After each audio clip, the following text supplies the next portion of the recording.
Hello dear students. तो आज हम शुरुआत करते हैं अगले टॉपिक की, जिसका नाम है angular acceleration and equation of circular motion. ठीक है, तो शुरुआत करते हैं सबसे पहले एंगुलर एक्सेलरेशन के साथ। इसको रिप्रेजेंट किया जाता है अल्फा से। हम यहाँ पर चीजों को रिलेट करने वाले हैं काइनेमेटिक्स 1D के साथ, मोशन स्ट्रेट लाइन के साथ। तो आपको यहाँ पर इजी हो जाएगा याद रखना। ठीक है, जैसे अपने वेलोसिटी को एंगुलर वेलोसिटी दोनों को रिलेट किया था। एंगुलर वेलोसिटी क्या होती थी? Rate of change of angular position या फिर angular displacement with respect to time is called angular velocity. Clear? Similar way में अब देखिएगा यहाँ पर हम एंगुलर एक्सेलरेशन को रिलेट करने वाले।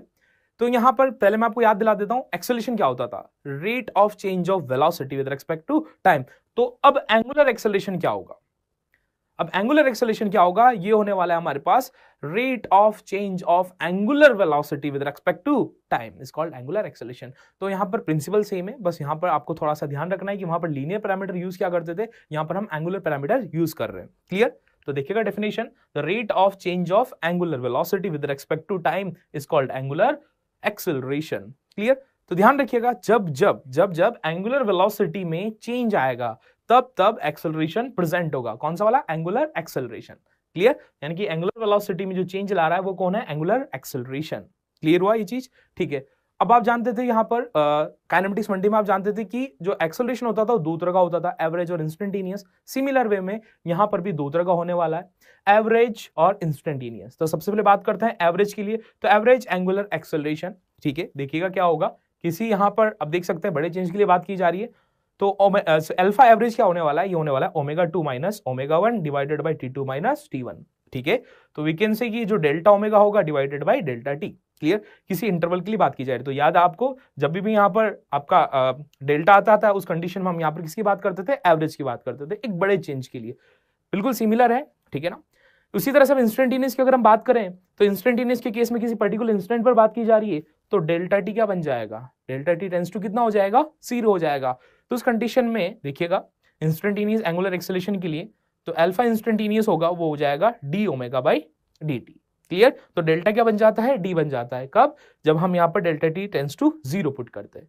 क्लियर? तो सिमिलर ही है, याद रखना आसान है हमारे लिए। दोनों ही यहाँ पर वेक्टर है, क्योंकि यहाँ पर भी जो ओमेगा यूज किया गया था वो भी वेक्टर क्वांटिटी था। किसी इंस्टेंट पर इंस्टेंटेनियस ओमेगा यूज किया गया था, यहाँ पर भी इंस्टेंटेनियस ओमेगा है। तो आपका जो यहाँ पर एवरेज एंगुलर एक्सेलरेशन है और इंस्टेंटेनियस एंगुलर एक्सेलरेशन है, दोनों के दोनों वेक्टर क्वांटिटी है।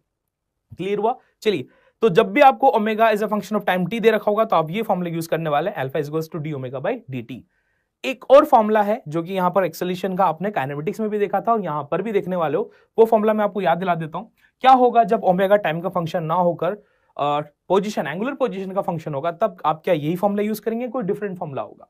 याद दिला देता हूं, काइनेमेटिक्स में आपने एक फॉर्मूला देखा था, एक्सेलरेशन जो होता था, एक तो होता था डीवी बाई डी और एक और फॉर्मूला होता था जब पोजीशन का फंक्शन होता था स्पीड। क्लियर? वो होता था हमारे पास v dv by ds, v dv by ds। याद आया? तो सिमिलर वे में हम इसका भी एक और फॉर्मूला देखने वाले। देखिएगा, अल्फा इज इक्वल्स टू क्या होता है? D omega by D T. यह भी हमने देखा। देखिएगा, अब मैं ऊपर नीचे डी थीटा और डी थीटा से मल्टीप्लाई कर देता हूं। तो देखना, ऊपर नीचे डी थीटा से मल्टीप्लाई किया तो ये बन गया डी ओमेगा डी थीटा। तो इस तरह से लिखा जा सकता है, और डी थीटा और डी टी, ये जो है डी थीटा और डी टी, इसको यहां इस तरह से लिख सकता हूं। तो आपको पता है D theta by D T क्या होता था? याद कीजिए, एंगुलर वेलोसिटी की डेफिनेशन क्या यही होता था। तो हम इसको लिख सकते हैं क्या? ओमेगा, और D omega by D theta को एज इट इज रख सकते हैं। क्लियर? तो ये भी एक इंपॉर्टेंट फॉर्मूला है जो कि आपको याद रखना है। ठीक है, तो हमने इसको रिलेट किया इस तरह से लीनियर पैरामीटर के साथ, तो सिमिलर वे में आप इसे भी याद रख सकते हैं। क्लियर? तो इस तरह से आपको ये फॉर्मूले याद रखने। आई थिंक ये चीज क्लियर हो गई होगी फॉर्मूला वाइज। ठीक है, अब मैं बात करता हूं यहाँ पर जो एंगुलर एक्सेलरेशन है, एक एक्सियल वेक्टर है। जब भी एंगुलर टर्म आ रही तो कहीं ये क्या है? एक एक्सियल वेक्टर है। तो एक्सियल वेक्टर है, तो इसकी जो डायरेक्शन होगी क्या? एक्सिस ऑफ रोटेशन के अलोंग होगी। क्या इसकी जो डायरेक्शन है एक्सिस ऑफ रोटेशन के अलोंग होगी? क्लियर? तो समझते इसकी डायरेक्शन कब कैसे आपको देखनी होगी। क्लियर? चलिए, उसके लिए आप देख सकते हैं यहाँ पर एक फैन है। इसके एनिमेशन के थ्रू हम समझने वाले कि इसके एंगुलर एक्सेलरेशन की अल्फा की डायरेक्शन कैसे आएगी। उससे पहले मैं फिर से रिलेट करने वाला हूं चीजों को, मैं बार बार रिलेट कर रहा हूं 1D के साथ, काइनेमेटिक्स 1D के साथ, क्योंकि मैं बोल रहा हूं कि यहाँ पर प्रिंसिपल सेम है, सिर्फ पैरामीटर क्या हो रहे हैं? चेंज हो रहे हैं। वहां पर लीनियर चीजों के लिए बात कर रहे थे, यहाँ पर एंगुलर चीजों के लिए बात कर रहे हैं। एक बेसिक सा एग्जाम्पल था, आपने देखा था कि कार अगर चलना शुरू करती है, लीनियर बात में वे में बात करता हूं, काइनेमेटिक्स 1D में मैं बात करता हूं, तो कार अगर चलना शुरू करती है तो मुझे एक्सेलरेशन की डायरेक्शन किस तरफ रखनी पड़ती थी? जिधर मुझे उसे चलाना होता था। या फिर हम ये बोल सकते हैं कि अगर कार की स्पीड बढ़ रही है तो वेलोसिटी वेक्टर और एक्सेलरेशन वेक्टर क्या सेम डायरेक्शन में होते थे कि अपोजिट डायरेक्शन में होते थे? आप बोलोगे सर सेम डायरेक्शन में होते थे, तभी क्या होती थी? स्पीड बढ़ रही होती थी। क्लियर। अगर मैं बोलता हूं कार किसी कांस्टेंट वेलोसिटी से जाती थी तो एक्सेलरेशन क्या प्रेजेंट होता था? नहीं। आप बोलोगे सर एक्सेलरेशन नहीं होता था, तभी तो उसकी वेलोसिटी कांस्टेंट हुआ करती थी। अब मैं बोलता हूं कि अगर कार को रोकना है, ब्रेक लगाना है, तो क्या अब वेलोसिटी और एक्सेलरेशन सेम डायरेक्शन में होंगे कि अपोजिट डायरेक्शन में होंगे? तो फिर से आपका आंसर होने वाला है कि सर इस बार अपोजिट डायरेक्शन में होने वाले, तभी तो वहां पर वेलोसिटी क्या होगी? कम होगी। उस केस को कहा जाता था रिटार्डेशन। याद आया? तो सिमिलर वे में हम यहां पर बात करने वाले हैं एंगुलर एक्सेलरेशन की डायरेक्शन के लिए। ठीक है, देखिएगा मैंने यहां पर एक फैन लिया है। जब फैन चलना शुरू करेगा तो कहीं ना कहीं उसकी स्पीड बढ़ेगी। अगर उसकी स्पीड बढ़ेगी तो बढ़ा कौन रहा है? अल्फा ही बढ़ा रहा होगा। तो कहीं ना कहीं ओमेगा और अल्फा क्या रहे होंगे? सेम डायरेक्शन में रहे होंगे। और जब ये फैन चलता रहेगा, इसकी वेलोसिटी, एंगुलर वेलोसिटी जब कांस्टेंट हो जाएगी, तो क्या यहां पर अल्फा प्रेजेंट होगा उस केस में? नहीं, क्योंकि वहां पर उसकी स्पीड में कोई भी चेंजेस नहीं आएंगे, तो अल्फा 0 हो जाएगा। लेकिन जैसे ही मैं स्विच ऑफ करता हूं, फैन रुक जाता है। तो अब बताइए ओमेगा और अल्फा की डायरेक्शन क्या होने वाली है? अब बताइए ओमेगा और अल्फा की डायरेक्शन क्या होने वाली है? तो फिर से आप यहां पर आंसर देने वाले हो कि दोनों अपोजिट डायरेक्शन में होने वाले हैं। क्लियर हुआ? दोनों किस में होंगे? अपोजिट डायरेक्शन में। देखिएगा एनिमेशन के थ्रू। ठीक है, हमने यहां पर एक फैन लिया है। देखिए ना, फैन चलना स्टार्ट करता है तो सबसे पहले ओमेगा किधर आएगा? देखिए सबसे पहले स्विच ऑन कर देता हूं, इसको स्टार्ट करते हैं चलाना। तो ओमेगा यहां पर इस तरह से कहीं ऊपर आ रहा है ओमेगा, और इसकी स्पीड बढ़ रही है, तो ओमेगा और अल्फा क्या दोनों सेम डायरेक्शन में आएंगे? अब फैन चल रहा है किसी कांस्टेंट स्पीड के साथ, तो अल्फा क्या हो जाएगा? 0। चलिए स्विच ऑफ कर देते हैं हम यहां पर। स्विच ऑफ जैसे ही करेंगे फैन रुकना स्टार्ट हो गया, तो ओमेगा और अल्फा किस में आ गए? अपोजिट डायरेक्शन में आ गए। ये चीज समझ में आई? तभी यहां इस केस को, लास्ट वाले केस को क्या बोलेंगे? रिटार्डेशन, जब ये रुक गया। क्लियर हुआ ये चीज? तो इस तरह से हम यहां पर कहीं ना कहीं अल्फा की डायरेक्शन देखने वाले, स्पीड अप, स्पीड डाउन और कांस्टेंट वेलोसिटी, इन सबके केस में। ठीक है, आइडिया मिल गया होगा। और कहीं ना कहीं दोनों केस में आपने देखा कि जो अल्फा आया वो एक्सिस ऑफ रोटेशन के अलोंग ही आया। क्लियर हुआ? चलिए कुछ यहां पर इंपॉर्टेंट पॉइंट्स है, उनके लिए बात कर लेते हैं। सबसे पहले इसकी यूनिट के लिए बात करेंगे। तो यूनिट क्या होनी चाहिए? यूनिट देखिएगा इसके रेडियन पर सेकंड स्क्वायर होनी चाहिए। क्लियर? अच्छा, बात करते हैं डायमेंशन के लिए। तो आपको पता है रेडियन का कोई डायमेंशन तो होता नहीं है, तो सेकंड स्क्वायर तो क्या टी की पावर -2 लिखी जाएगी। ये भी क्लियर हो आपको? ठीक है, आगे बढ़ते हैं। किस तरह का वेक्टर है? अभी जस्ट मैंने आपको बताया, it is an axial vector. ये एक एक्सियल वेक्टर है जिसकी डायरेक्शन एक्सिस ऑफ रोटेशन के अलॉन्ग आएगी। क्लियर? चलिए अब देखिएगा यहां पर एक इंपॉर्टेंट पैरामीटर है कि लेट सपोज यहां पर अल्फा जो है वो 0 हो जाता है, एंगुलर एक्सेलरेशन 0 हो जाता है in case of circular motion. तो क्या सर्कुलर मोशन में जो पार्टिकल सर्कुलर मोशन परफॉर्म कर रहा है उसकी स्पीड में चेंजेस आएंगे क्या? तो आपका आंसर होगा बिल्कुल नहीं आएंगे सर। तो उस कंडीशन में जो सर्कुलर मोशन होगा उसे क्या कहा जाएगा? उसे कहा जाएगा यूनिफॉर्म सर्कुलर मोशन, जहां पर ओमेगा क्या होगा? कांस्टेंट। कब होगा? जब अल्फा कितना होगा? 0 होगा। आई थिंक ये चीज क्लियर हो गई होगी। चलिए आगे बढ़ते हैं अगले पॉइंट की तरफ। अगला पॉइंट है जब यहां पर अल्फा नॉट इक्वल्स टू 0 है, इसका मतलब अल्फा प्रेजेंट है, एंगुलर एक्सेलरेशन प्रेजेंट है। तो उसका काम क्या है? या तो स्पीड को बढ़ाना या फिर स्पीड को कम करना। तो इस तरह के मोशन को क्या बोलेंगे? Non uniform circular motion. तो नॉन यूनिफॉर्म सर्कुलर मोशन कब होगा? जब अल्फा प्रेजेंट होगा, वो नॉट इक्वल्स टू 0 होगा। चीज क्लियर हुई? चलिए अगर प्रेजेंट है तो देखिएगा या तो स्पीड बढ़ा रहा होगा या फिर स्पीड को कम कर रहा होगा। तो देखिएगा यहां पर एक पार्टिकल है, ये पार्टिकल के सेंस में घूम रहा है, एंटी क्लॉकवाइज सेंस में घूम रहा है। तो हमको पता है ओमेगा कैसे निकालते हैं? Curl your finger in the direction of motion. तो ओमेगा हमको इस तरह से मिल गया अपवर्ड। अब मैं बोलता हूं कि अल्फा अगर सेम डायरेक्शन में, तो यहां पर स्पीड क्या होगी? इंक्रीज या डिक्रीज? तो आपका आंसर होगा सर स्पीड इंक्रीज हो रही होगी, क्योंकि दोनों ही वेक्टर सेम ही डायरेक्शन में, अल्फा इसकी स्पीड को बढ़ा रहा होगा। क्लियर?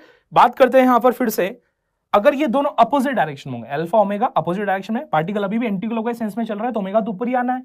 लेकिन अगर इसका अल्फा डाउनवर्ड है, यानी कि अपोजिट डायरेक्शन में, तो आप क्या कंक्लूड करने वाले हो कि यहां पर रिटार्डेशन का केस हुआ। इस कंडीशन में स्पीड क्या होने वाली है? डिक्रीज होने वाली है। हुआ ना आसान? क्लियर? चलिए अब एनिमेशन से और अच्छे से समझ में आ गया इसको कि कैसे क्लॉकवाइज एंटी क्लॉकवाइज के लिए हम यहां पर देख सकते हैं। देखना, सबसे पहले मैं देखने वाला स्पीड अप का केस। एनिमेशन देखो आप, सबसे पहले यहां पर एक पार्टिकल घूमा, ठीक है, ये क्लॉकवाइज सेंस एंटी क्लॉकवाइज में घुमा, वो घुमा क्लॉकवाइज सेंस में। देखिए अगर पार्टिकल इस तरह से एंटी क्लॉकवाइज सेंस में घूमता है, तो मैंने अपनी फिंगर्स को कर्ल किया, ओमेगा कहां आया? अपवर्ड। अल्फा भी कहां आया? अपवर्ड। अगर ये दोनों सेम डायरेक्शन में है तो स्पीड क्या होने वाली है? अप होने वाली है। लेकिन मान के चलिए पार्टिकल अगर क्लॉकवाइज सेंस में घूमता है तो ओमेगा कहां आएगा? डाउनवर्ड। और अल्फा भी अगर डाउनवर्ड है तो स्पीड क्या होने वाली है? अप होने वाली है। या फिर हम ये भी बोल सकते हैं कि अगर स्पीड अप हो रही होगी तो ओमेगा और अल्फा सेम ही डायरेक्शन में होंगे, चाहे वो क्लॉकवाइज घूमे या चाहे एंटी क्लॉकवाइज घूमे, दोनों की डायरेक्शन क्या रहेगी? सेम। किसकी? अल्फा और ओमेगा की। क्लियर हुआ? चलिए स्पीड डाउन का केस देखते हैं। यहां पर स्पीड डाउन के केस में देखिएगा, अगला केस है स्पीड डाउन का। इसमें फिर से पार्टिकल इस तरह से अगर घूमता है एंटी क्लॉकवाइज सेंस में, तो ओमेगा तो ऊपर आएगा, क्लियर, और अल्फा का आएगा डाउनवर्ड। और अगर क्लॉकवाइज सेंस में घूमता है तो ओमेगा तो कहां आएगा, नीचे, और अल्फा कहां आएगा, ऊपर आएगा। क्लियर हुआ ये चीज? चलिए, तो इस तरह से आप देख सकते हैं, चाहे क्लॉकवाइज घूमे चाहे एंटी क्लॉकवाइज घूमे, अगर स्पीड डाउन हो रही होगी तो ओमेगा और अल्फा दोनों अलग अलग डायरेक्शन में रहेंगे। ओमेगा की डायरेक्शन को लेकर कंफ्यूजन है क्या? ओमेगा की डायरेक्शन आप कैसे निकालते हो? Curl your finger in the direction of motion, तो उस तरह से आपको क्या मिल जाता है, ओमेगा की डायरेक्शन मिल जाती है, थंब आपको दे देता है। ठीक है, जिस तरह से ये ओमेगा की डायरेक्शन आ गई। और अगर अल्फा जो होगा उसके अपोजिट, इसका मतलब क्या हो रही है, स्पीड डाउन। आई थिंक ये चीज क्लियर हो गई एनिमेशन के थ्रू, आपको नहीं बोलेंगे, इसकी डायरेक्शन के लिए कोई कंफ्यूजन नहीं होना चाहिए आपको। दोनों ही एक्सियल वेक्टर है, चाहे हम बात करो एंगुलर वेलोसिटी की चाहे एंगुलर एक्सेलरेशन की। चलिए आगे बढ़ते हैं। अब यहां पर बात करते हैं इक्वेशन फॉर सर्कुलर मोशन। हम यहां पर एक न्यूमेरिकल पॉइंट ऑफ व्यू से एक इंपॉर्टेंट सा यहां पर कंटेंट आने वाला है, देखिएगा ध्यान से। अल्फा के लिए अगर हम बात करें, लेट सपोज सर्कुलर मोशन में अल्फा या तो होगा या नहीं होगा।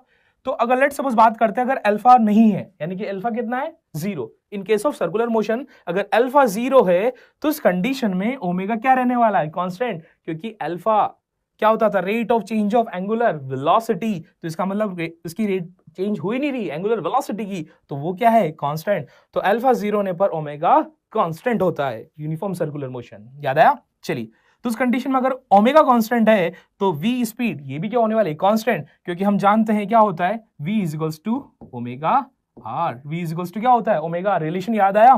ठीक है, तो अगर ओमेगा कांस्टेंट है और हम जानते हैं रेडियस ऑफ द सर्कल तो कांस्टेंट रहता ही है, तो v भी क्या हो जाएगा, कांस्टेंट हो जाएगा।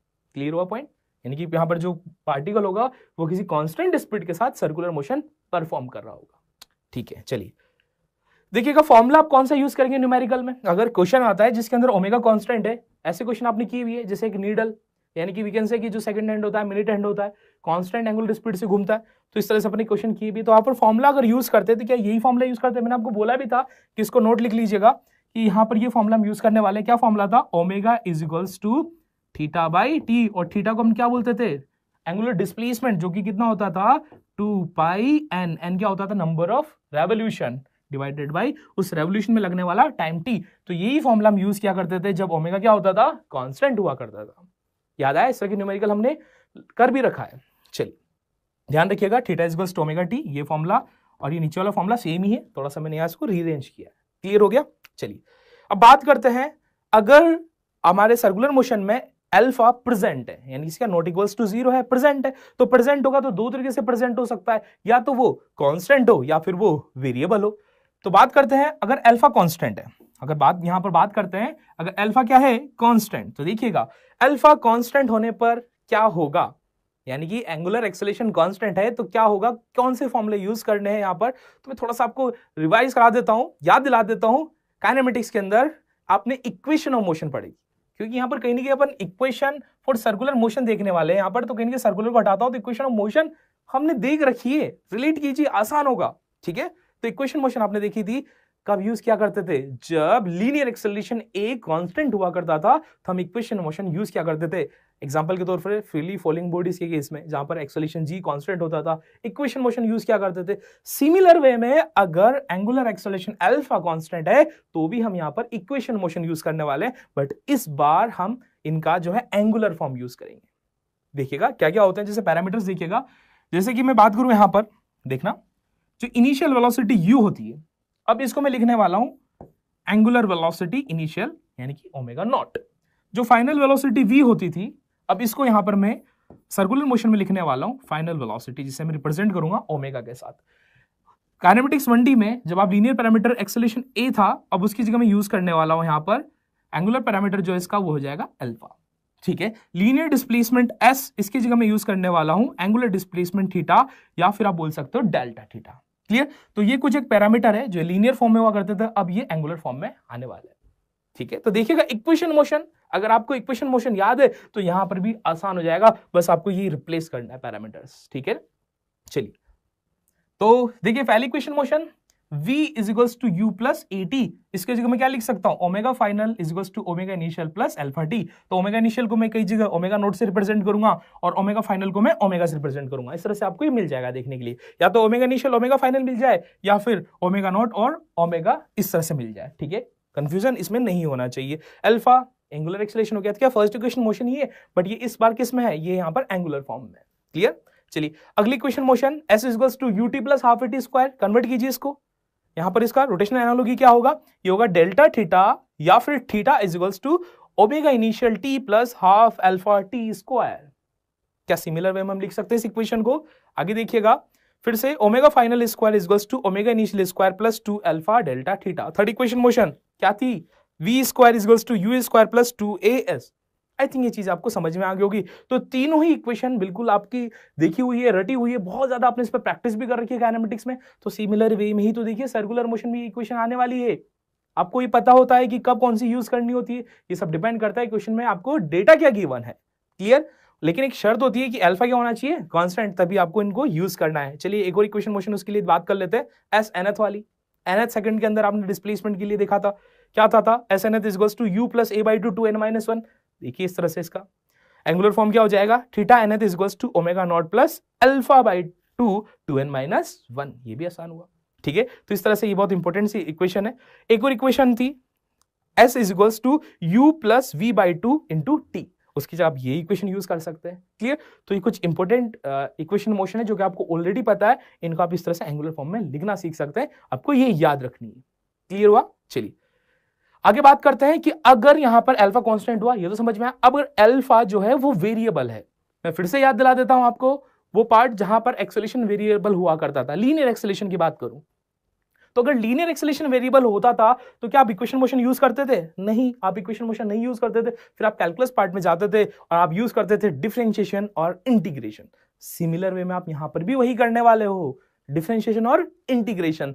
अगर मैं आपको दे दूं एंगुलर डिस्प्लेसमेंट और मैं बोलूं कि बताओ एंगुलर वेलोसिटी क्या होगी, क्या करोगे? आप करने वाले हो डिफरेंशिएशन, आप करने वाले हो डिफरेंशिएशन। उसके बाद आपको एंगुलर डिस्प्लेसमेंट से अगर आप एंगुलर एक्सेलरेशन निकालना होगा तो आप फिर से करने वाले हो डिफरेंशिएशन और इसका रिवर्स, उसमें क्या करेंगे आप? इंटीग्रेशन। बोले तो एंगुलर एक्सेलरेशन से एंगुलर वेलोसिटी के लिए आप करने वाले इंटीग्रेशन, फिर एंगुलर वेलोसिटी से अगर आपको एंगुलर डिस्प्लेसमेंट चाहिए तो फिर से आप करने वाले इंटीग्रेशन। तो सेम ही तरीका है यहां पर उन सब के लिए। Clear?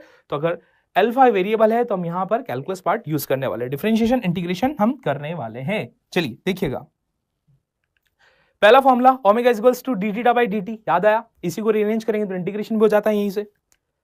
Alpha is equals to D omega by D T, जब omega is a function of time T तो हम ये फॉर्मूला यूज करेंगे, और जब omega is a function of position होगा तो हम ये वाला फॉर्मूला यूज करेंगे। आई थिंक ये कैलकुलस पार्ट समझ में आ गया होगा, डिफरेंशिएशन इंटीग्रेशन वाला, ठीक है ना? तो इन्हीं फॉर्मूला की कुछ हम यहाँ पर हेल्प करने वाले हैं, हम क्वेश्चन की प्रैक्टिस भी करेंगे जिनमें फॉर्मूला का हम यूज देखने वाले हैं, ठीक है? तो चलिए शुरुआत करते हैं यहाँ पर न्यूमेरिकल पार्ट के साथ। पहला न्यूमेरिकल है a fan rotating with angular speed omega 100 radian per second is switch off after 2n rotation. Its angular velocity become 50 radian per second. ठीक है? Find the angular velocity of fan after n rotation. n rotation के बाद आपको बतानी है angular velocity क्या होगी। Clear? पहले इनिशियल एंगुलर वेलोसिटी आपको दे रही है 100 रेडियन पर सेकेंड, उसके बाद फैन को स्विच ऑफ कर दिया जाता है तो यहां पर जो रोटेशन है 2n रोटेशन के बाद जो एंगुलर वेलोसिटी बन जाती है वो बन जाती है 50। तो आपको अब ये बताना है कि बताइए n रोटेशन के बाद कितनी बन गई होगी। तो आप यहां पर आप देख सकते हैं कि जब फैन को स्विच ऑफ किया होगा तो हम ये कंसीडर कर सकते हैं कि जो रिटार्डेशन है कहीं ना कहीं वो कांस्टेंट है। अगर रिटार्डेशन कांस्टेंट है तो क्या हम इक्वेशन मोशन यूज कर सकते हैं? रिटार्डेशन बोले तो अल्फा, नेगेटिव में अल्फा, या एक्सेलरेशन हो या रिटार्डेशन हो, मैग्नीट्यूड वाइज अगर डायरेक्शन वाइज अगर कांस्टेंट है वो, तो हम यहाँ पर इक्वेशन मोशन यूज कर सकते हैं। देखिएगा तो यहाँ पर हम इक्वेशन मोशन यूज करने वाले हैं। मैं आपको याद दिला देता हूँ डेटा के अकॉर्डिंग, टाइम नहीं गिवन है तो हम यहाँ पर थर्ड इक्वेशन मोशन यूज करने वाले हैं क्योंकि पैरामीटर्स कुछ थर्ड इक्वेशन मोशन के गिवन है। तो थर्ड इक्वेशन मोशन क्या होती है देखिएगा सॉल्यूशन में, ओमेगा फाइनल स्क्वायर, जिसको मैं ओमेगा स्क्वायर से रिप्रेजेंट कर देता हूँ। देखिएगा omega square is equals to omega not square, इसको मैं इनिशियल वेलोसिटी बोल सकता हूं, आप फाइनल इनिशियल भी लिख सकते हैं, प्लस 2 अल्फा थीटा। क्लियर? अब यहां पर मैं चूंकि यहां पर फैन का स्विच ऑफ किया गया है तो कहीं ना कहीं क्या हो रहा होगा? रिटार्डेशन। तो मैं यहां पर नेगेटिव यूज कर लेता हूं क्योंकि अल्फा रिटार्डेशन का यूज करने वाले हैं। ठीक है, वैल्यू पुट कर देते हैं। सबसे पहले पहली इक्वेशन में फाइनल एंगुलर वेलोसिटी कितनी होगी? 50। तो देखना 50 का square is equals to initial angular velocity कितनी दे रही है क्वेश्चन में? 100 का स्क्वायर माइनस 2 एंगुलर एक्सेलरेशन को मैंने अल्फा रिप्रेजेंट कर दिया और थीटा। और बात करते हैं थीटा के लिए, तो थीटा क्या होगा? Angular displacement. कितने रोटेशन है यहाँ पर? 2n rotation. तो 2n रोटेशन के अंदर एंगुलर डिस्प्लेसमेंट कितना होगा? याद कीजिए 2 पाई कैपिटल N। जो कैपिटल N होता था वो क्या होता था? Number of rotation. तो यहाँ नंबर ऑफ रोटेशन कितने हैं? 2n। क्लियर? तो मैं फॉर्मूला लिख देता हूं, यहां पर मैं फॉर्मूला लिख देता हूं, आपको याद रहेगा 2 पाई n, ये फॉर्मूला हुआ करता था एंगुलर डिस्प्लेसमेंट का। तो यहां पर थीटा कितना हो जाएगा, देखिएगा यहां पर थीटा हो जाएगा हमारे पास 2 पाई और n का वैल्यू कितना है 2n, तो 2 पाई 2n लिखा जा सकता है। This is first equation. आगे बढ़ते हैं, सेकंड इक्वेशन है हमारे पास n रोटेशन के लिए। तो मैं फिर से यहां पर फाइनल वेलोसिटी कितनी हो जाएगी इसके लिए बात करते हैं। Find angular velocity of the fan after n rotation, उसको मैं फाइनल वेलोसिटी को ओमेगा n बोल देता हूं, ठीक है। अब इनिशियल फिर से हम यहां कितने ले लेते हैं, लेट्स सपोज 100 ले लेते हैं, ठीक है। तो n रोटेशन के बाद बतानी तो इनिशियल तो अभी भी 100 ही है, लेकिन इस बार जो एंगुलर वेलोसिटी वो n रोटेशन के बाद बतानी है 2 अल्फा। अब बात करते हैं यहां पर एंगुलर डिस्प्लेसमेंट के लिए, तो n रोटेशन में कितना होगा 2 pi small n। This is the second equation. Clear, दो इक्वेशन है हमारे पास, ठीक है, और हमको बताना है यहाँ पर ओमेगा n। क्लियर, देखिएगा थोड़ा सा यहाँ पर मैथमेटिक्स लगाते हैं। पहली क्वेश्चन को मैं थोड़ा सा रीअरेंज कर देता हूँ कुछ इस तरह से, ये हो जाएगी 50 का स्क्वायर माइनस 100 का square is equals to minus 2 alpha 2 pi 2n। कुछ इस तरह से रीअरेंज करते हैं कि अल्फा कैंसिल आउट हो जाए, कैलकुलेशन हमारे लिए आसान हो जाए। तो इसी पहली इक्वेशन को तो मैंने इस तरह से रीअरेंज कर दिया। सेकंड इक्वेशन को वो रीअरेंज कर देते हैं, तो ये जाएगी ओमेगा n का स्क्वायर माइनस 100 का स्क्वायर इज इक्वल्स टू, ये हो जाएगा माइनस 2 अल्फा 2 पाई n। क्लियर, सेकंड इक्वेशन को मैंने इस तरह से रीअरेंज कर दिया, ये समझ में आया आपको, ठीक है। चलिए अब एक काम करते हैं, दोनों इक्वेशन को हम डिवाइड कर देते हैं। तो पहली इक्वेशन और दूसरी इक्वेशन दोनों को हम यहाँ पर डिवाइड कर देते हैं। देखिएगा डिवाइड कर देता हूं मैं, दोनों को बराबर बीच में लगा देता हूं। तो डिवाइड करने से आप देखिए कि क्या क्या कैंसिल आउट हुआ। तो डिवाइड करने से यहाँ पर जो कैंसिल आउट होने वाला है वो कैंसिल आउट होने वाला है, माइनस से माइनस कैंसिल आउट हुआ, 2 अल्फा से 2 अल्फा कैंसिल आउट हुआ, 2 पाई से 2 पाई कैंसिल आउट हुआ, n से n कैंसिल आउट हुआ। तो अल्टीमेटली क्या बचा, इधर इधर सिर्फ बचा 2। तो इक्वल्स लिखा जा सकता है 2। क्रॉस मल्टीप्लाई कर देते हैं, तो यहां से देखिएगा यह आता है हमारे पास ओमेगा n स्क्वायर माइनस 100 का स्क्वायर इज इक्वल्स टू, ठीक है, ये हो जाएगा हमारे पास 50 का स्क्वायर माइनस 100 का स्क्वायर डिवाइडेड बाई 2। क्लियर हुआ। अब इस माइनस 100 स्क्वायर को उधर भेज देते हैं तो प्लस का हो जाएगा, तो ये जाएगा ओमेगा n का स्क्वायर इज इक्वल्स टू 50 का स्क्वायर माइनस 100 का स्क्वायर डिवाइडेड बाई 2 प्लस 100 का स्क्वायर, ठीक है ना।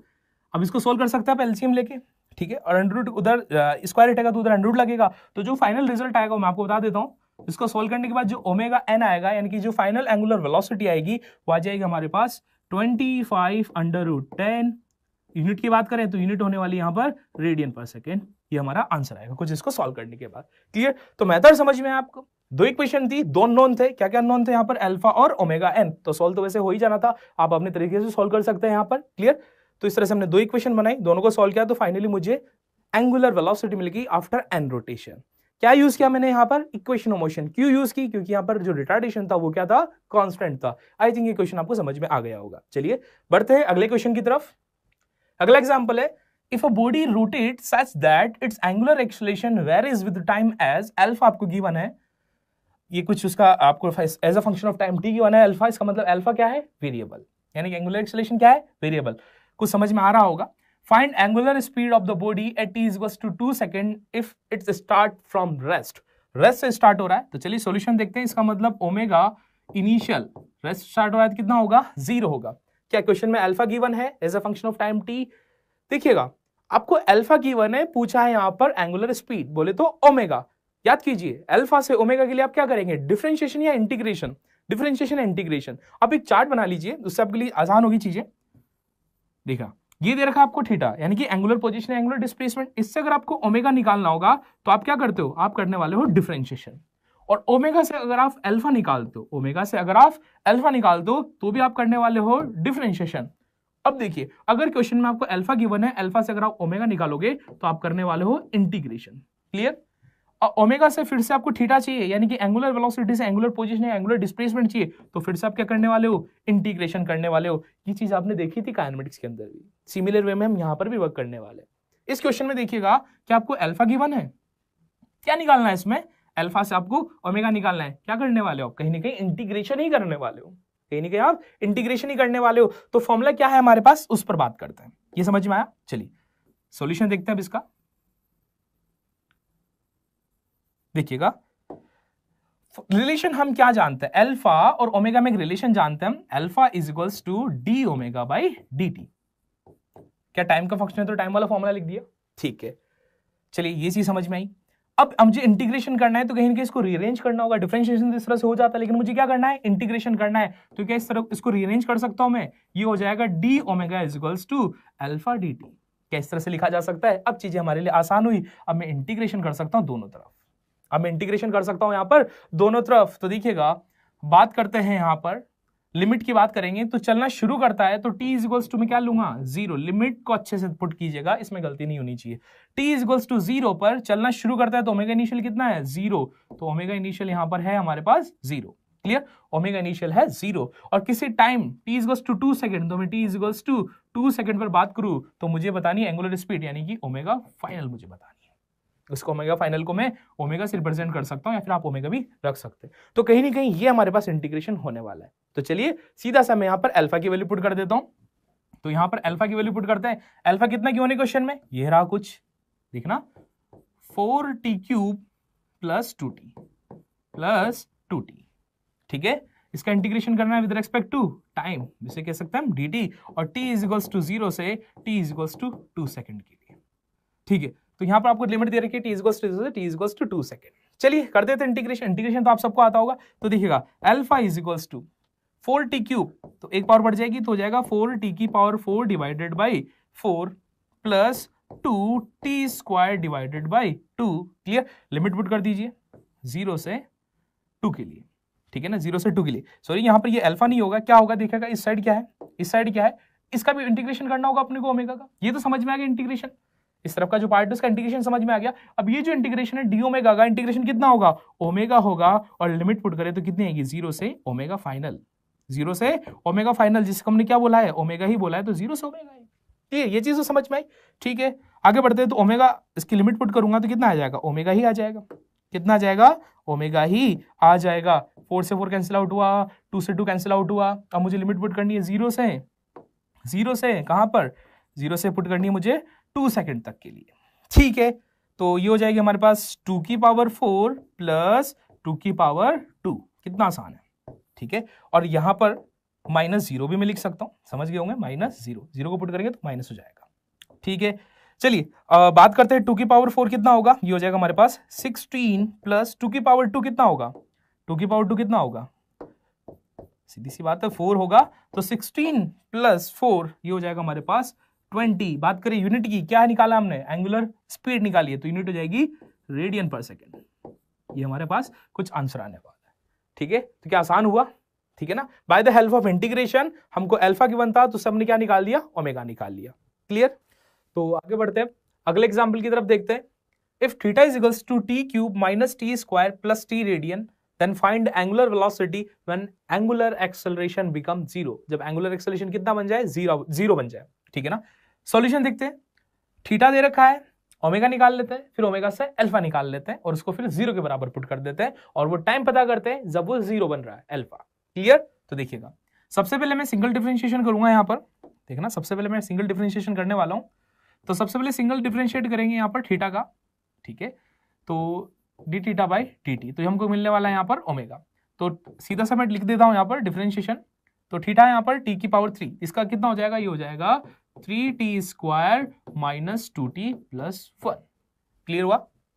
अब एक और बार फिर डिफरेंशिएशन करना होगा ताकि हमको अल्फा मिल जाए, वो किसका करेंगे हम, ओमेगा का। ओमेगा का डिफरेंशिएशन यहाँ पर कर देते हैं, क्लियर, सिमिलर ही चीज है।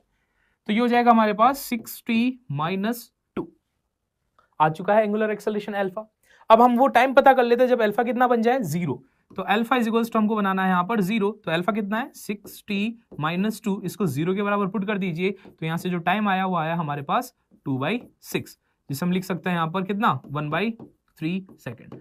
तो 1/3 सेकेंड ये वो वक्त है जब अल्फा 0 बन गया, एंगुलर एक्सेलरेशन 0 बन गया। अब इसी टाइम पर हमको बताना है एंगुलर वेलोसिटी, क्लियर। तो एंगुलर वेलोसिटी आपको इसी वक्त यानी कि t इज इक्वल्स टू 1/3 पर बतानी है। तो ठीक है, एंगुलर वेलोसिटी हम निकाल चुके हैं, ये रही हमारे पास 3t स्क्वायर, वैल्यू पुट कर देता हूं मैं t की जगह, तो हो जाएगा 1/3 का square minus 2 into 1/3 plus 1, clear हुआ। चलिए सॉल्व कर लेते हैं। तो यहाँ पर 1/3 का स्क्वायर है, तो एक स्क्वायर से 3 तो कैंसिल आउट हुआ, तो ये हो जाएगा हमारे पास 1 divided by 3 minus 2/3 plus 1। Clear? LCM लिया जा सकता है, ठीक है। तो यहां पर आ जाएगा 3, एलसीएम आ जाएगा तो हो जाएगा 1 - 2 + 3, 1 - 2 + 3। क्लियर हुआ? चलिए 3 + 1 कितना होगा? 4, 4 - 2 2, तो ये आ जाएगा हमारे पास आंसर 2/3। बात करें यूनिट की तो क्या निकाला हमने यहाँ पर? ओमेगा, तो यूनिट होने वाली है रेडियन पर सेकेंड। तो इस तरह से हम यहाँ पर सॉल्व कर सकते हैं। तो जैसे जैसे क्वेश्चन में बोलते जाते हैं वैसे वैसे आप करते चलिएगा, ठीक है। तो इस फॉर्मूले की 2 बार डिफरेंशिएशन किया, थीटा दे रखा था, एक बार डिफरेंशिएशन किया तो ओमेगा मिला, एक और बार डिफरेंशिएशन किया तो अल्फा मिला। क्लियर हो गया? चलिए बात करते हैं अगले एग्जाम्पल की तरफ। गिवन है आपको omega is equals to 2 theta square plus theta, find angular acceleration when theta is equals to 1 radian. क्या बताना है आपको? एंगुलर एक्सेलरेशन, ठीक है। फॉर्मूला लिख देता हूं मैं एंगुलर एक्सेलरेशन का। तो वो फॉर्मूला क्या होगा? वो होगा हमारे पास D omega by D T. Clear? यही आता। क्या ये यूज किया जा सकता है? क्या ये यूज किया जा सकता है? आप बोलोगे नहीं किया जा सकता। रीजन? क्योंकि यहाँ टाइम है, यहाँ क्या है? थीटा है। तो इस वाली कंडीशन में हम ये फॉर्मूला यूज ना करके फिर इसकी जगह कौन सा फॉर्मूला यूज करेंगे? एक और फॉर्मूला था, याद कीजिए, omega D omega by D theta. इस तरह से आपको आइडेंटिफाई करना होगा क्वेश्चन में कि कब ये फॉर्मूला यूज करना है, कब ये वाला फॉर्मूला यूज करना है। क्लियर हुआ क्या ये चीज? ठीक है। तो देखिएगा ये वाला फॉर्मूला हम यूज करने वाले हैं omega D omega by D theta. तो क्वेश्चन में कहीं ना कहीं ओमेगा तो गिवन है ही, सी क्या निकालने की आवश्यकता है? D omega by D theta. तो चलिए डिफरेंशिएशन कर देते हैं, D omega by D theta निकाल लेते हैं। तो इसका डिफरेंशिएशन करेंगे कितना हो जाएगा? 4 थीटा प्लस 1। डिफरेंशिएशन क्लियर, समझ में आया? 4 थीटा प्लस 1, ठीक है। ये आ चुका हमारे पास D omega by D theta. Omega question में दे ही रखा था, दोनों चीजें हैं हमारे पास, तो फॉर्मूले में पुट कर देते क्योंकि अल्फा इज इक्वल्स टू कुछ ये होता है। तो ठीक है, देखिएगा तो alpha is equals to omega कितना है? ये रहा, लिख देता हूं मैं। ये हो जाएगा 2 थीटा स्क्वायर प्लस थीटा।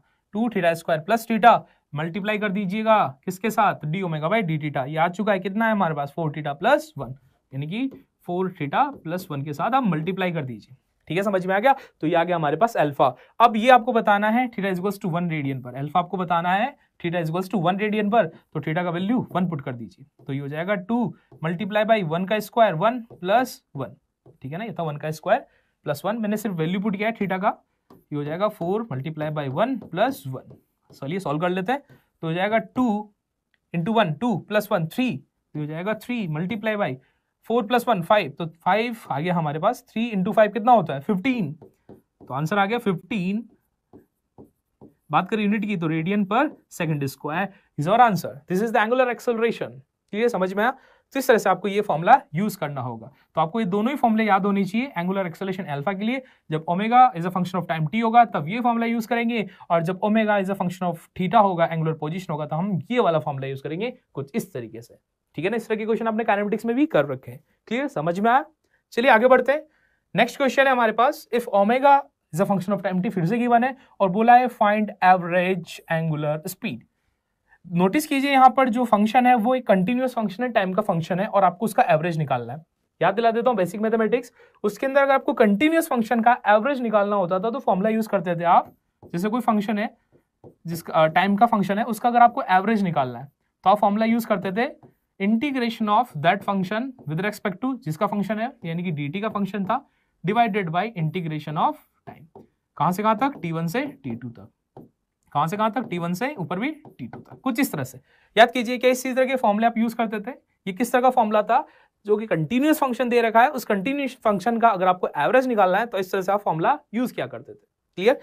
चलिए अब यहां पर आपको किसका फंक्शन है? यहां पर ओमेगा दे रखा है, टाइम का फंक्शन, तो आपको एवरेज किसका निकालना है? ओमेगा का निकालना है, ठीक है ना, एंगुलर स्पीड का निकालना है। तो क्या यहां पर आप ओमेगा का फॉर्मूला बना सकते हैं? तो चलिए फॉर्मूला बनाते हैं। ये समझ में बिल्कुल बेसिक सा, बेसिक मैथमेटिक्स में जो आपने पढ़ा था, ठीक है। देखिएगा हमने काइनेमेटिक्स में क्वेश्चन भी किए इस तरह से, एवरेज स्पीड निकालने के लिए या एवरेज वेलोसिटी निकालने के लिए इस तरह के क्वेश्चन आपने किए थे, ठीक है। तो देखिएगा यहां पर फॉर्मूला बनाएंगे हम सबसे पहले ओमेगा एवरेज का। तो सबसे पहले इंटीग्रेशन किया जाएगा ओमेगा का उसके रेस्पेक्ट में जिसके साथ वेरिएशन है टाइम के साथ, divided by integration of dt। Yes, बात करें लिमिट की, लिमिट क्या आने वाली है? 0 से 2 सेकंड, तो 0 से 2 सेकंड यहां पर लिमिट पुट कर देंगे, 0 से 2 सेकंड यहां पर लिमिट पुट कर देंगे, ठीक है। इंटीग्रेशन करते हैं तो मैं यहां पर वैल्यू पुट कर देता हूं ओमेगा की। तो ओमेगा का वैल्यू है यहां पर 3t² प्लस 2t, ठीक है। ये इंटीग्रेशन करने वाले हैं टाइम के रेस्पेक्ट में, ये इंटीग्रेशन करने वाले हम टाइम के रेस्पेक्ट में, divided by integration of dt 0 से 2 सेकेंड, 0 से 2 सेकेंड। समझ में आया?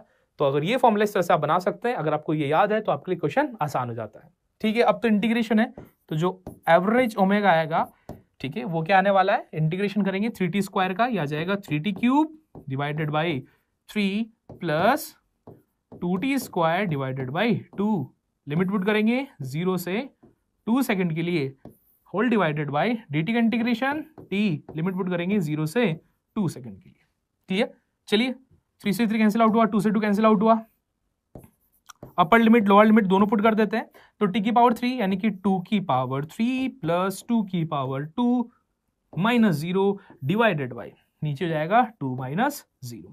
2 की पावर 3 कितना हो गया यहाँ पर, ये हो जाएगा 8, 8 प्लस 4 16, सॉरी 8 प्लस 4 यहाँ पर कितना हो गया 12, तो 12 बाई 2, 12 बाई 2 बोले तो कितना आया 6। क्लियर? ये हो जाएगा 2 की पावर 3 कितना होगा 8 प्लस 2 की पावर 2 कितना होगा 4, तो 8 प्लस 4 12 डिवाइडेड बाई 2 बोले तो 6 रेडियन पर सेकेंड, ये हमारे पास आंसर आया, रेडियन पर सेकेंड। क्लियर हुआ क्या? ठीक है ना? तो इस तरह से हम यहाँ पर एवरेज निकाल सकते हैं किसी भी कंटिन्यूअस फंक्शन का by the help of this formula. Clear? चलिए देखिए अगला क्वेश्चन है हमारे पास, a solid body rotate about a stationary axis with an retardation, यहाँ पर आपको रिटार्डेशन दे रखा है with an angular retardation alpha, वो है हमारे पास k अंडर रूट ओमेगा, ठीक है ना, where omega is the angular velocity of body, find time after which body will come to rest, ठीक है ना, और t इक्वल्स टू 0 पर ओमेगा इनिशियल आपको दे रखा है ओमेगा नॉट के बराबर। चलिए सॉल्यूशन लिखते हैं, तो सबसे पहले बात करते हैं इसके अल्फा के लिए, तो मैं अल्फा लिख देता हूं यहाँ पर, देखिएगा ध्यान से, अल्फा जो होगा वो हम लिखने वाले हैं यहाँ पर माइनस में, क्योंकि रिटार्डेशन है, तो minus k under root omega. Clear? ठीक है, अब देखिए रिलेशन क्या जानते हैं हम यहाँ पर, ओमेगा और अल्फा में एक रिलेशन जानते हैं, क्या होता है, अल्फा इज इक्वल्स टू, ये होता है हमारे पास D omega by D T. तो कहीं ना कहीं यहाँ पर आप देख सकते हैं कि अल्फा एक वेरिएबल है, तो वेरिएबल एक्सेलेरेशन होने पर हम यहाँ पर इंटीग्रेशन करने वाले हैं, तो इंटीग्रेशन करेंगे तो इसको रीअरेंज करेंगे तो कुछ इस तरह से नजर आएगा ये कि D omega is equals to alpha D T, और इंटीग्रेट कर देंगे हम दोनों ही तरफ। क्लियर हुआ? ठीक है, तो मैं सबसे पहले अल्फा का वैल्यू पुट करता हूं, तो देखिएगा D omega is equals to, alpha का वैल्यू कितना है माइनस के अंडर रूट ओमेगा, ठीक है ना। अब आप देख सकते हैं ओमेगा को इधर लेके आना पड़ेगा, ठीक है, लेके आ जाते हैं, तो ये हो जाएगा D omega divided by under root omega. Clear? D omega divided by under root omega, integration करना है अपने को, इज इक्वल्स टू, इधर माइनस के क्या है कांस्टेंट बाहर आ जाएगा, ठीक है, अंदर क्या बचा, सिर्फ देखिए अंडर रूट ओमेगा तो इधर आ ही चुका है, तो सिर्फ क्या बचा, सिर्फ dt बचा। अब मैं यहां पर बात कर लेता हूं बहुत ध्यान से लिमिट की, ये बहुत इंपॉर्टेंट है लिमिट पुट करना, ध्यान से समझना लिमिट के लिए कि कैसे मैं लिमिट पुट करता हूं। तो सबसे पहले शुरुआत करते हैं इनिशियल टाइम के लिए, यानी कि t इक्वल्स टू 0 के लिए, तो t इक्वल्स टू 0 पर आपको क्वेश्चन में गिवन है कि एंगुलर वेलोसिटी कितनी है, ओमेगा नॉट, इसमें गलती मत करना, ठीक है ना, बहुत ध्यान से समझना। तो यहां पर जो ओमेगा इनिशियल है t इक्वल्स टू 0 पर क्वेश्चन में कितना गिवन है, ओमेगा नॉट गिवन।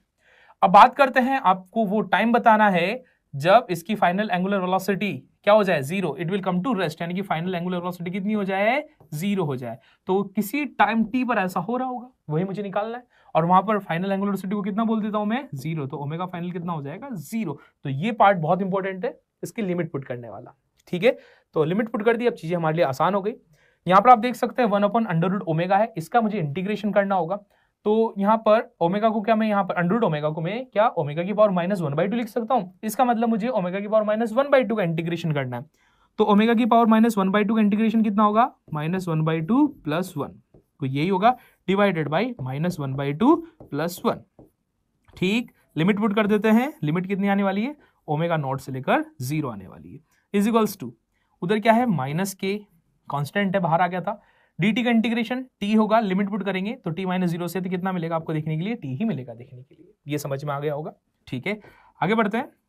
अब देखिएगा -1/2 प्लस 1, प्लस का हाफ, नीचे भी कितना प्लस का हाफ, तो हाफ है तो 2 पर आ जाएगा, तो क्या है 2 अंडर रूट ओमेगा लिख सकता हूं मैं इसको, 2 ओमेगा की पावर 1/2, इसको मैं 2 अंडर रूट ओमेगा लिख सकता हूं, ठीक है, मैं इसको लिख देता हूं 2 under root omega, limit put करते हैं कितना ओमेगा नॉट से 0, तो ओमेगा नॉट से 0 में लिमिट पुट कर दिए, is equals to minus K T, ठीक है ना। अब यहाँ पर जो लिमिट है हमारे पास ओमेगा नॉट और 0, देखते हैं कैसे होगा ये। सबसे पहले मैं अपर लिमिट के लिए बात करूंगा, तो अपर लिमिट है यहाँ पर 0 माइनस, अपर लिमिट हो गई 0 माइनस टू लोअर लिमिट है under root omega not is equals to minus K T. Clear, minus से माइनस कैंसिल आउट हुआ, टी यहां से हमको मिल चुका है, जो टी आया वो कितना आया देखिएगा ध्यान से, 2 under root omega not divided by K second. ठीक है, तो ये वो टाइम आया जब ये फाइनली जो बॉडी है सॉलिड बॉडी वो किस पे आ जाएगी, रेस्ट पे आ जाएगी। तो इस तरह से हमने इंटीग्रेशन करते हुए और यहां पर जो ओमेगा वाली टर्म को उसको रीअरेंज करते हुए इस तरह से इंटीग्रेशन किया और हमको फाइनल आंसर देखने के लिए मिला। क्लियर, आप इस पार्ट को और थोड़ा सा कम भी कर सकते थे, कैसे, जो 1 अंडर रूट ओमेगा है इसको आप डायरेक्ट भी लिख सकते थे कि उसका जो इंटीग्रेशन होता है 2 अंडर रूट ओमेगा होता है। क्लियर, जैसे मैं आपको बता देता हूं, आपने जब इंटीग्रेशन पढ़ा होगा तो आपको बताया होगा कि 1 upon under root X DX, जब इस तरह से हम इंटीग्रेशन करेंगे तो इसका इंटीग्रेशन हो जाता है हमारे पास 2 अंडर रूट एक्स। क्लियर, तो अगर ये पार्ट अगर आपको याद था तो आप इस कैलकुलेशन थोड़ा स्किप कर सकते थे, 1 अपॉन अंडर रूट ओमेगा को 2 अंडर रूट ओमेगा डायरेक्ट भी आप लिख सकते थे। ठीक है, समझ में आया, क्लियर है। इस तरह से हम bye the help of integration यहां पर हम बता सकते हैं कि कितना टाइम होगा जब फाइनली पार्टिकल किस पे आ जाएगा, रेस्ट पे आ जाएगा। आई थिंक ये चीज आपको क्लियर हो गई होगी। ठीक है।